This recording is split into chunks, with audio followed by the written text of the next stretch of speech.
Hey everyone, welcome back. My name is Tobias. This channel is where true feeling nightmares come to life. The stories you're about to hear aren't jump scare horror. They're the kind that sink in, linger, and follow you in the dark when the lights go out. Before we begin, make sure you like, subscribe, and turn on notifications so you don't miss new stories every week. Now get comfortable, lower the lights, and let's get right into the nice story. This one is called Whispers in the Woods.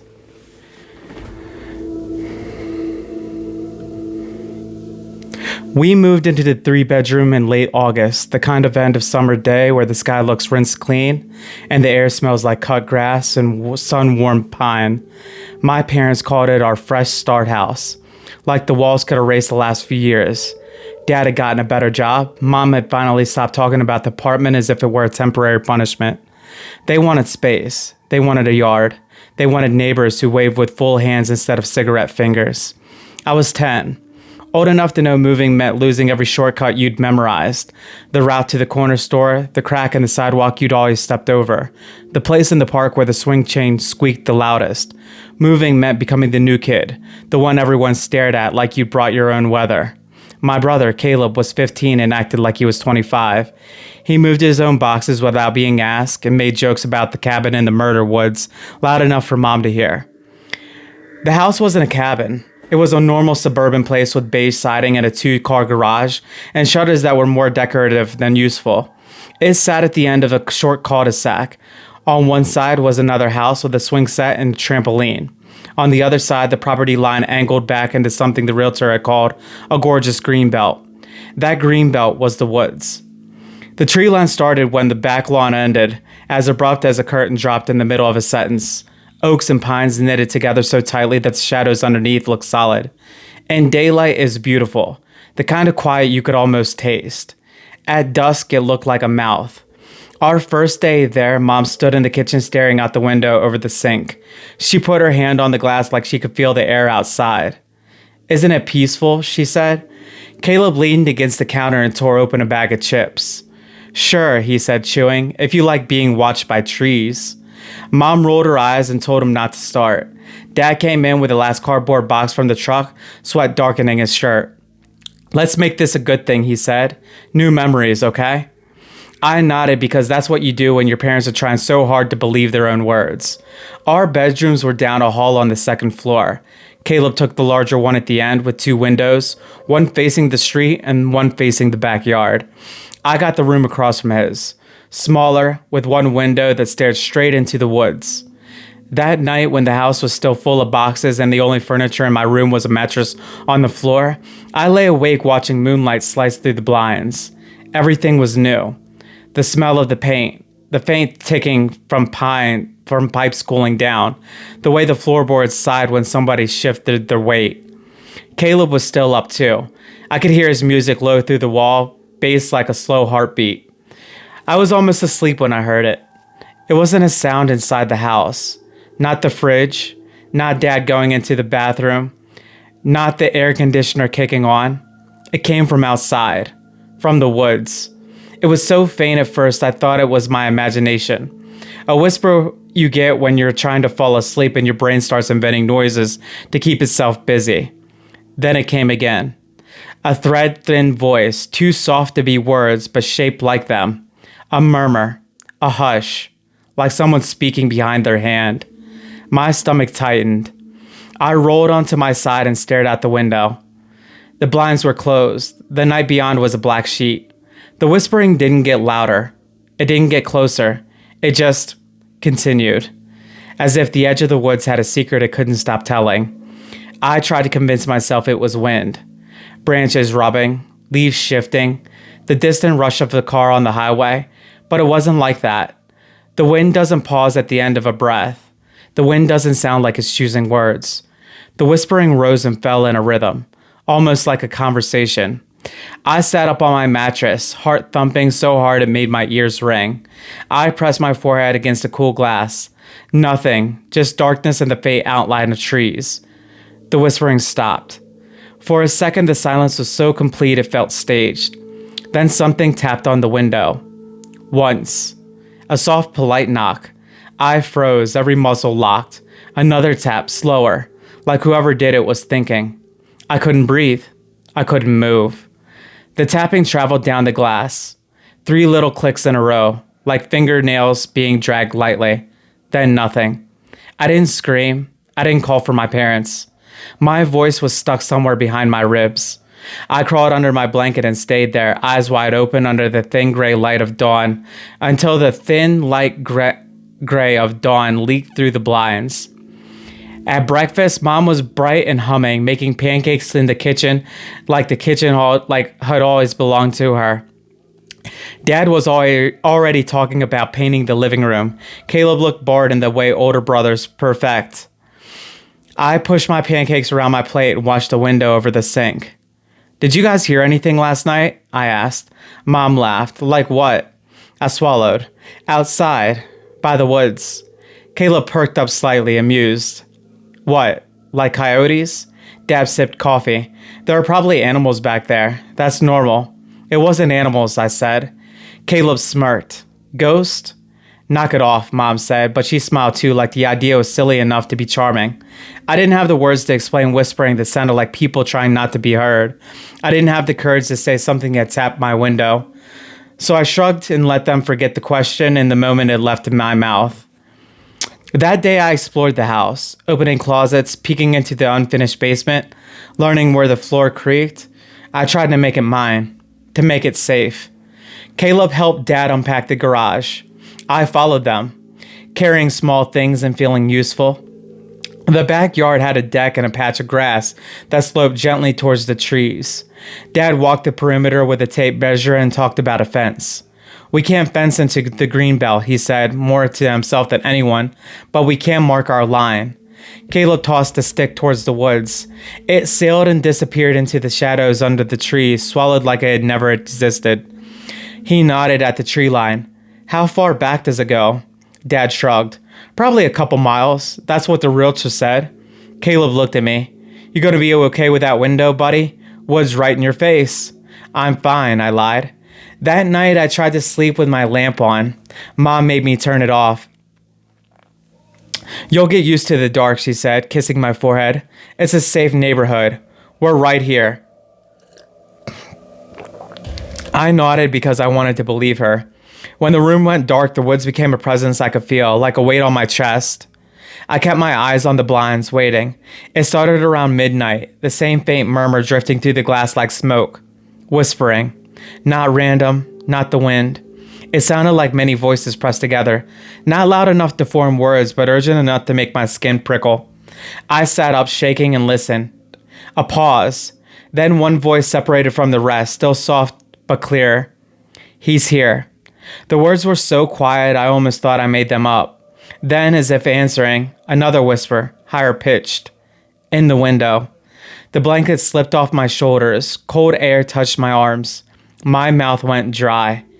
I wanted to run across the hall to Caleb's room, but the idea of stepping onto the dark hallway carpet felt impossible.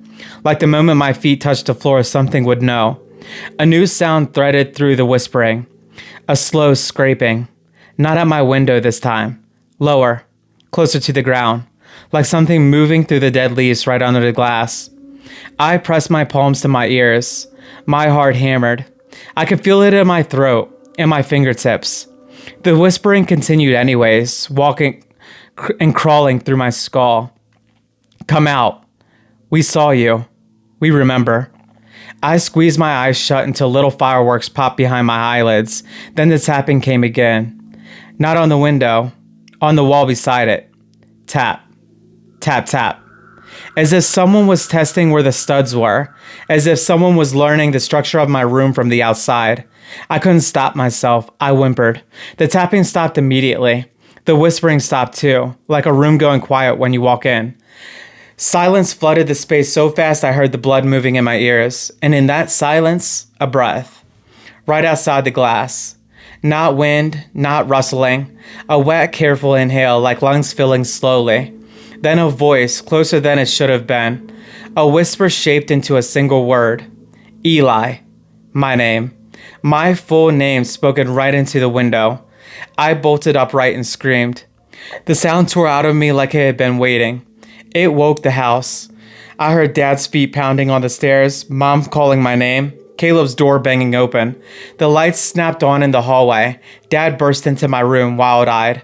"What? What happened?" he demanded. I pointed at the window so hard my arms shook. "Someone. Outside." There was whispering. Mom rushed to me, pulling me into her arms. It was a dream. It wasn't. Dad yanked the blinds up and peered out. The backyard was empty, washed in moonlight. The woods stood still and dark, motionless as a painting.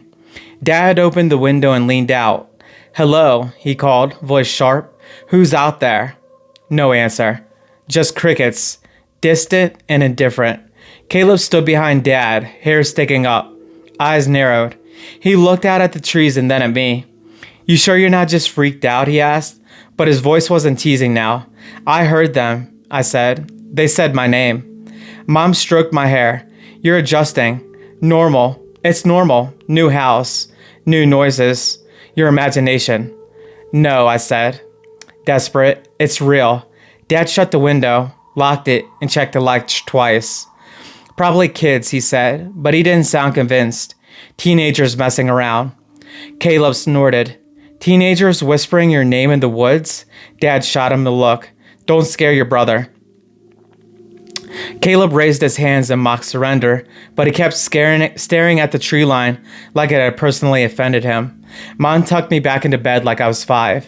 "Try to sleep," she said gently. "We're right here." Dad left the nightlight on in the hall. Caleb lingered.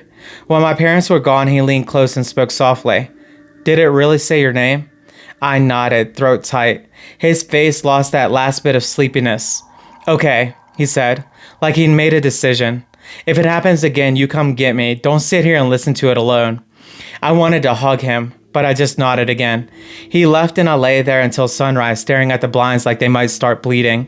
The next day, Dad installed motion lights on the back of the house. Bright white things that clicked on and if anything moved near the deck. He joked about scaring away raccoons. Mom laughed too loudly. Caleb didn't laugh at all. He pulled me aside in the garage while Dad was mounting the lights. "Listen," he said. "Tonight if you hear it, I want you to wake me up." I'm not kidding.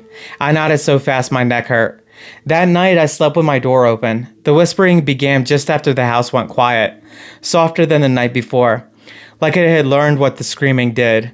It crept along the edge of hearing, a distant murmur that made my skin itch. I slipped out of bed, feet silent on the carpet, and crossed the hall. Caleb's door was half open. His room smelled like laundry detergent and the cheap cologne he'd started wearing. I whispered his name. He sat up immediately like he'd been waiting. "Is it happening?" he asked. I nodded. He grabbed a flashlight from his nightstand and motioned to me to follow. "Stay behind me," he said. We crept down the stairs, careful not to wake our parents. The house at night felt like a different place now. Shadows in corners, furniture looming like strangers. Caleb moved with a confidence I didn't have. He opened the back door slowly, holding it so it wouldn't click. The night air was cold and smelled like damp earth. The motion light right above the deck snapped on, flooding the backyard with a harsh white light. The woods beyond remained black. We stepped onto the deck. The whispering was clearer out here, and my stomach dropped when I realized it wasn't coming from deep in the woods. It was coming from the edge, just beyond the last line of grass. Caleb swung the flashlight beam towards the tree line. Nothing. But the whispering shifted, like a crowd turning to look at you. Caleb's jaw tightened. "Hello," he called, voice low. The whispering stopped. Silence again. Too sudden, too absolute. Caleb took a step forward off the deck onto the grass. I followed, staying close. He kept the flashlight trained on the trees, sweeping left to right. The beam caught trunks, low branches, a tangle of undergrowth. Then it landed on something pale. Not a face, not an animal. Something hanging from a branch. Caleb froze. I squinted, my mind refusing to understand it first. It was a strip of fabric. No, multiple strips tied together, dangling like a twisted ribbon. Caleb walked closer, flashlight steady. The fabric resolved into something familiar. A child's bed sheet, white printed with cartoon stars. My sheet. The one Mom had put on my bed the first night. The one that had been missing that morning. I hadn't even told anyone it was gone. I'd assumed it had gotten lost in the mess of boxes. Now it hung in the woods like a flag. Caleb reached out, careful, and touched it with 2 fingers. It was damp.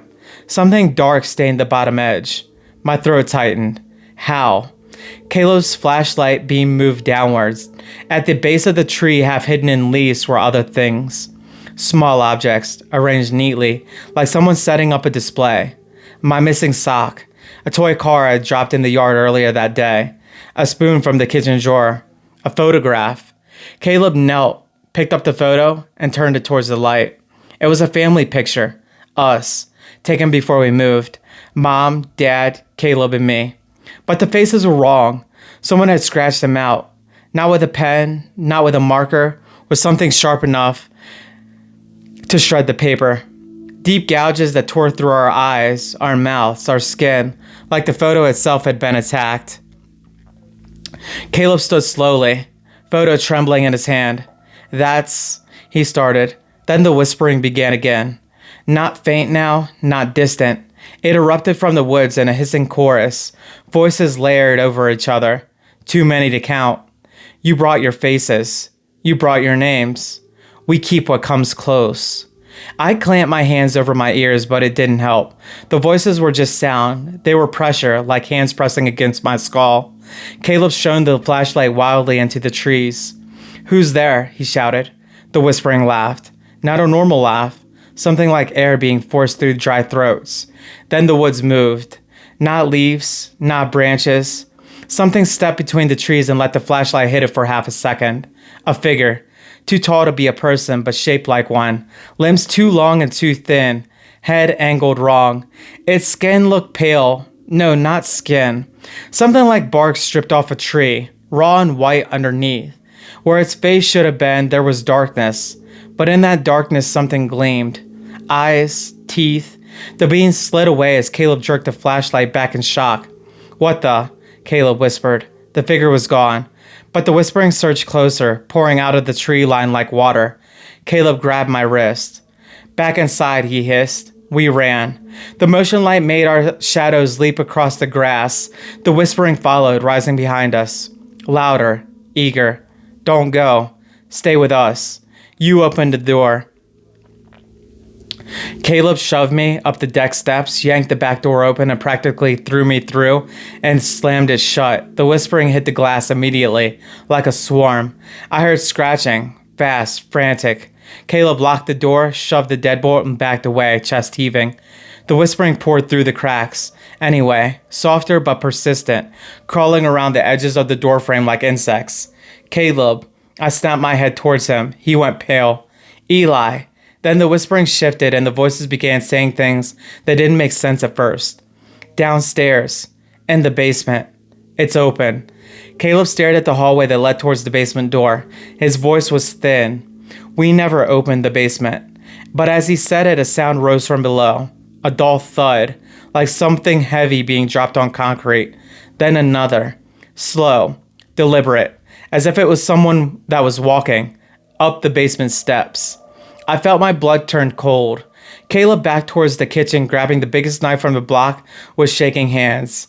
Get behind me, he said again, but his voice cracked. The basement door at the end of the hall was closed. We stared at it, breath held. The footsteps stopped.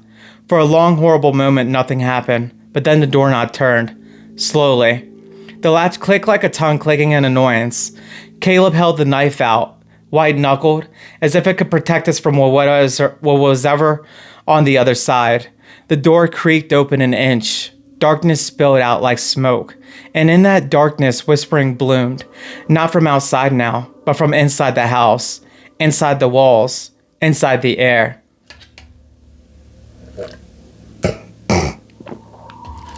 You let us in. The door opened wider. Something moved in the gap. Something too thin to be an arm, too jointed, bending the wrong way. It reached, feeling along the doorframe like it was learning the shape of our world. Caleb made a sound between a sob and a curse. He grabbed my shoulder and pulled me towards the stairs. We ran up, taking the steps two at a time, my socks slipping on the wood. Behind us, the whispering rose, climbing after us, voices threading through the hall. Don't hide. We can smell your fear. Caleb shoved me into his room and slammed the door. He locked it and pushed his dresser against it, muscles straining. I stood shaking near his bed, staring at the window that faced the woods. The whispering outside was still there, waiting. Now the whispering was Now the whispering inside was closer too, leaking under the door, sliding through the cracks. Caleb paced like a trapped animal. "We need Dad," I whispered. Caleb shook his head wild. "If we wake him, he'll go downstairs. He'll open it." As if the thing wanted that. A soft scraping came from the hallway right outside Caleb's door. Not footsteps, not shoes. Something dragging itself along the carpet, slow and careful. Then a tap on the door. Polite. Once. Twice. Caleb raised the knife, breathing hard. The tapping moved upwards like fingers climbing. Tap. Tap, tap. Then a whisper right on the other side of the door, so close it felt like breath through the wood. Caleb, let us see you." Caleb's face went gray. I realized with a sick drop in my stomach that it wasn't guessing our names. It knew them. It knew us. And it had been waiting. Caleb backed away from the door, clutching the knife. The whispers outside my window surged as if excited. "Open. Open." The tapping stopped. The sleeping that followed was worse, because then we heard the dressers shift. Not from Caleb pushing it. From the other side. Something pressed against the door. Slowly. Testing. The wood creaked. Caleb pressed both hands against the dresser and pushed back. Teeth clenched. "Go," he hissed at me. "To the bathroom. Lock it. Window's too small, but just go."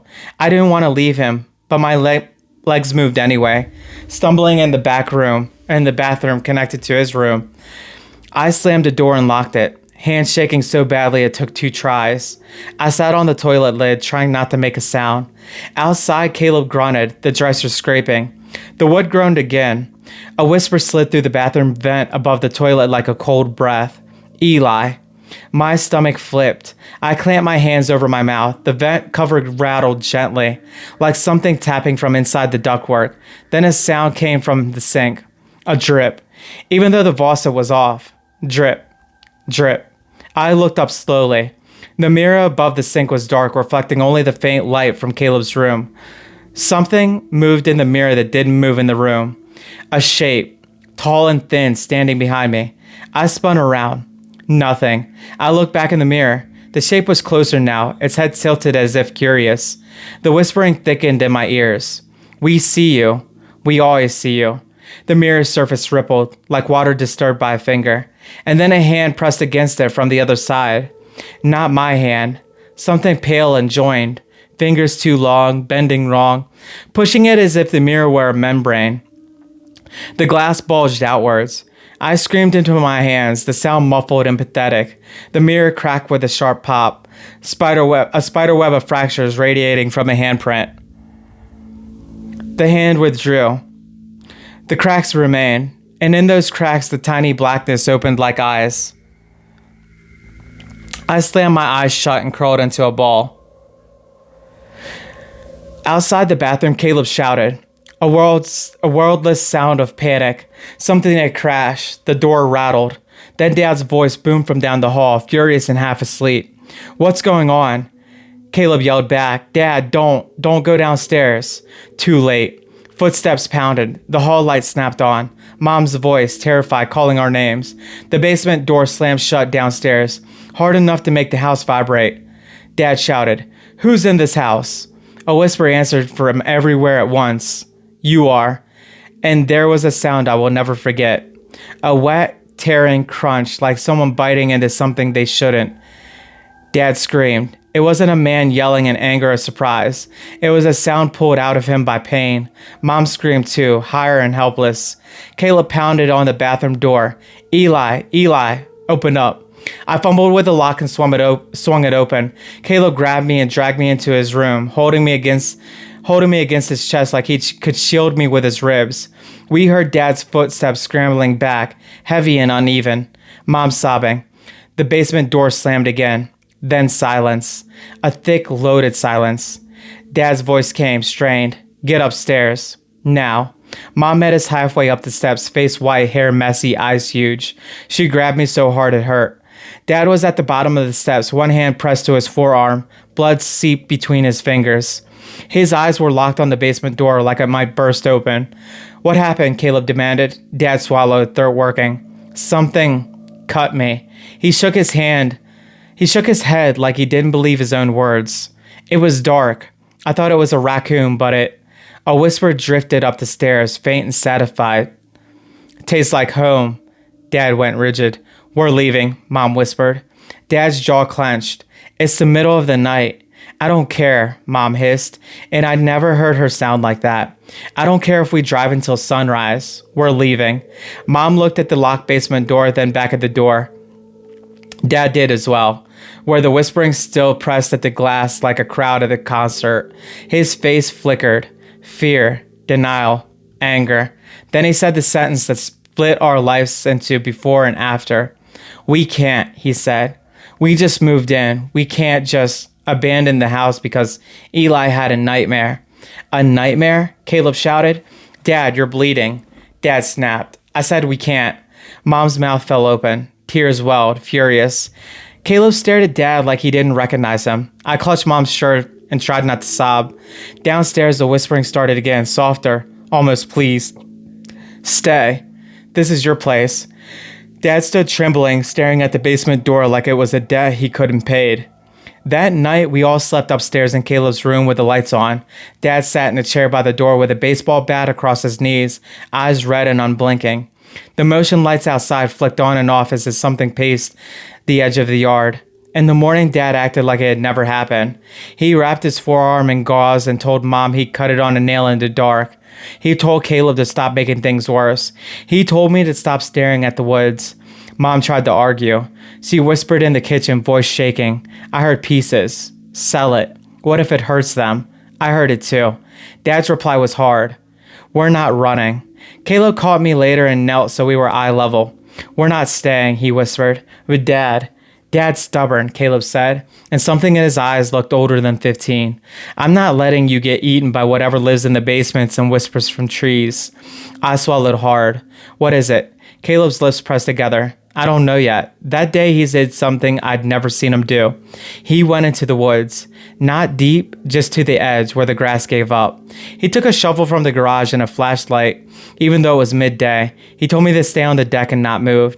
I watched him cross the yard like he was stepping into a different planet. At the tree line, he stopped, scanning the shadows. The air looked cooler under the branches as if the woods swallowed sunlight. He stepped just inside, shovel in hand. The whispering didn't start, not out loud, but he felt it anyways, and so did I. Like a pressure behind my eyes. Caleb walked 10 feet in, then 20. He looked back once, meeting my gaze. Then he disappeared behind a tree. I held my breath. Minutes passed. Then I heard him shout. Not words, just a sharp, startled sound. I ran to the edge of the deck, heart in my throat. Caleb? I called. No answer. The woods seemed to lean closer. I stared across the lawn before I could stop myself, and I also started walking towards the woods. Each step felt heavier. Caleb, I yelled again. Something moved in the shadows. Caleb burst out of the tree line, face white, eyes huge. He sprinted across the yard and practically launched himself onto the deck. He grabbed my arm so hard it hurt. Inside, he gasped. What happened? I cried. He dragged me into the kitchen and slammed the sliding door shut behind us, locking it. Mom turned from the sink, alarmed. What's going on? Caleb didn't answer her.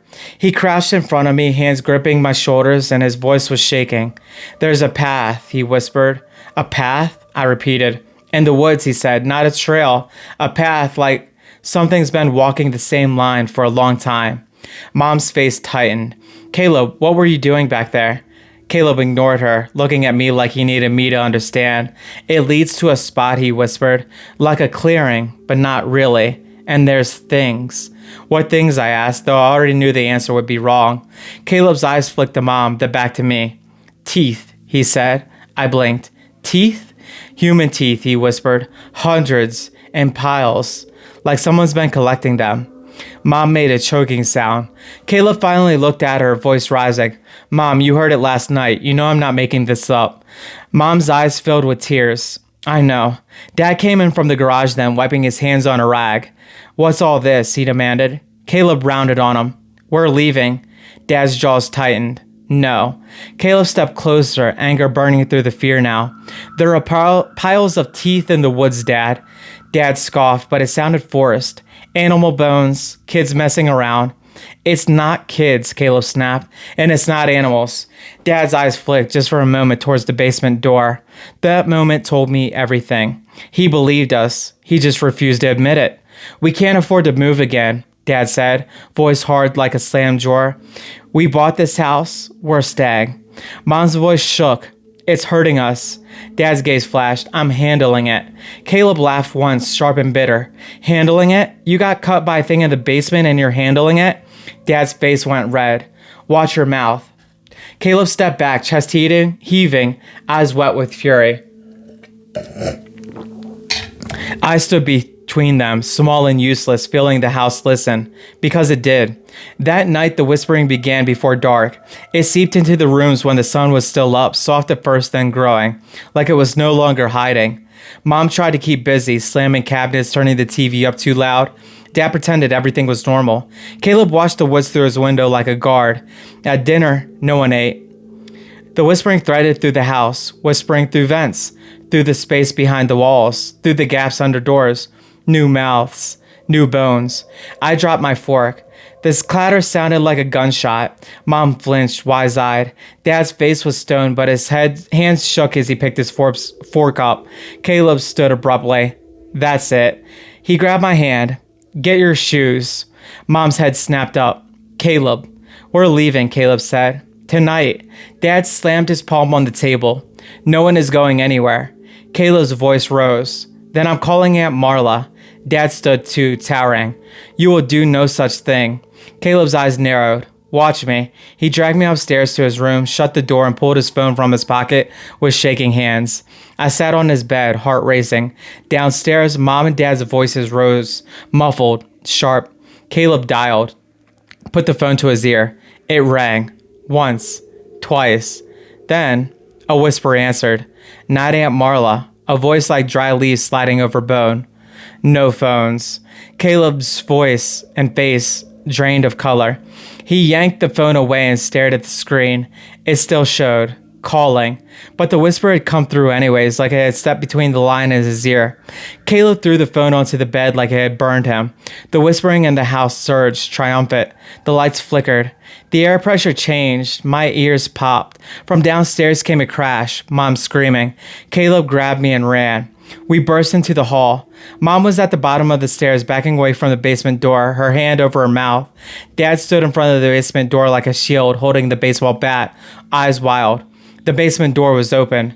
Not wide, just a crack. Darkness spilled out, thicker than normal, and from that crack something whispered clearer than it ever had. Eli. Caleb. Come down. Dad swung the bat at the gap like he could hit a voice. Shut up, he roared, sounding half crazed. The darkness in the crack moved. Something slid forward, just enough for hallway light to catch it. A face, not human. A stretched suggestion of one, skin pale and raw like something peeled.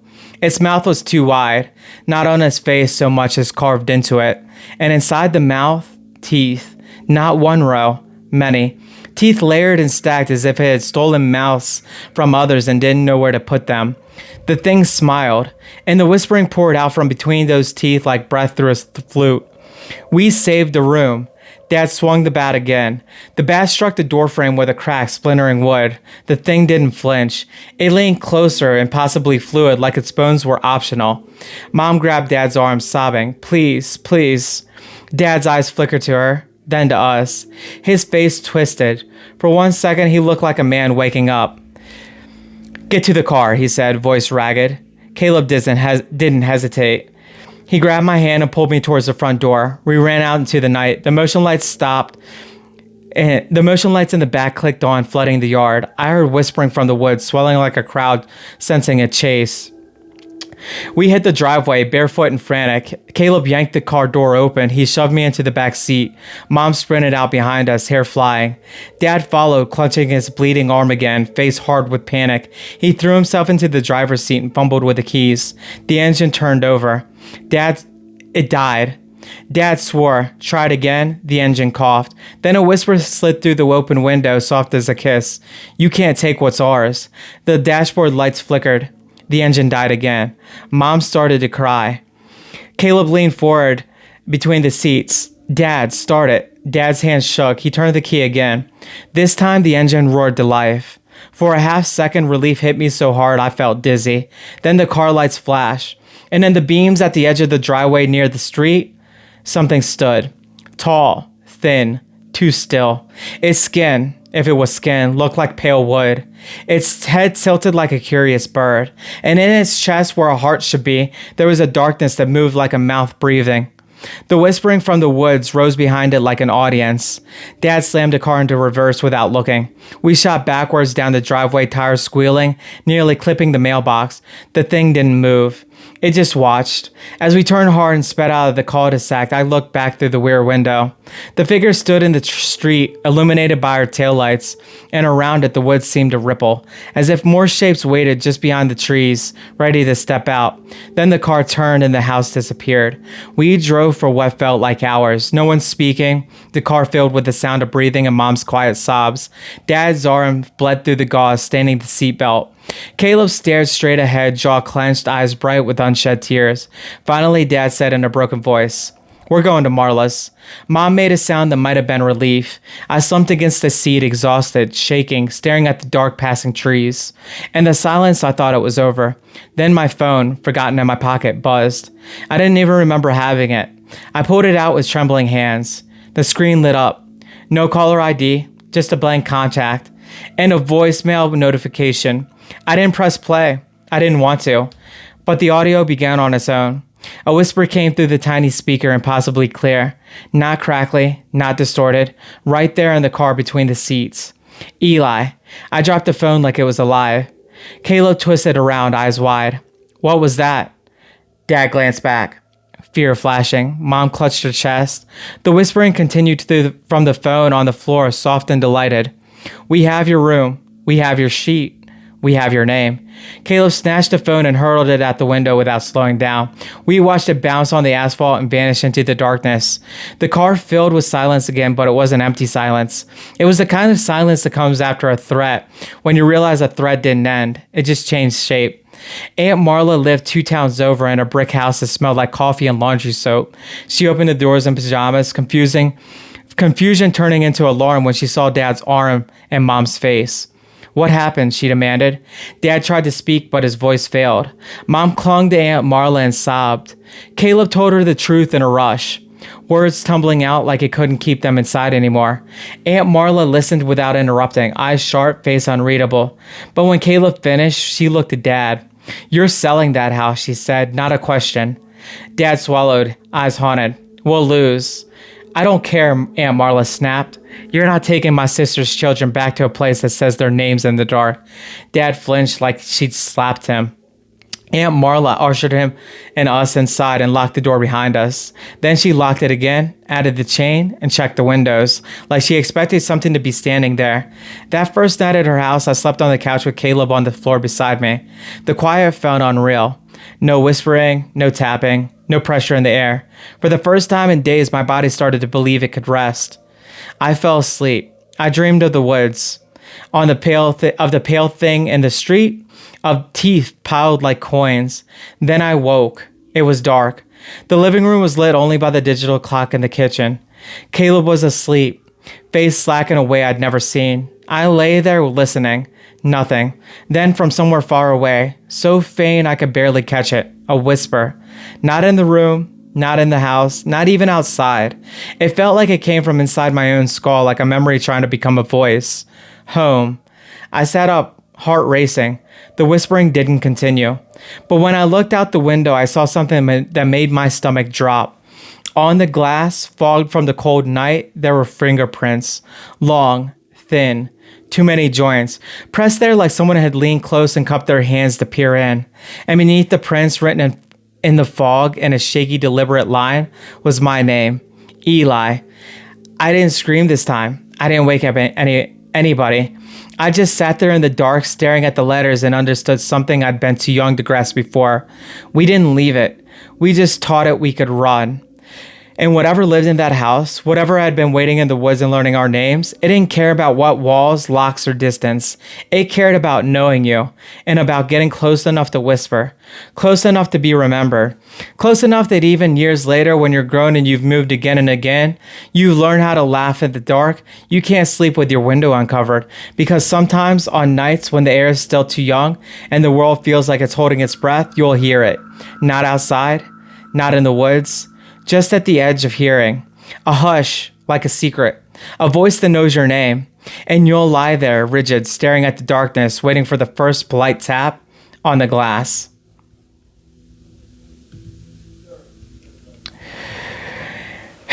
And that's where we'll stop for tonight.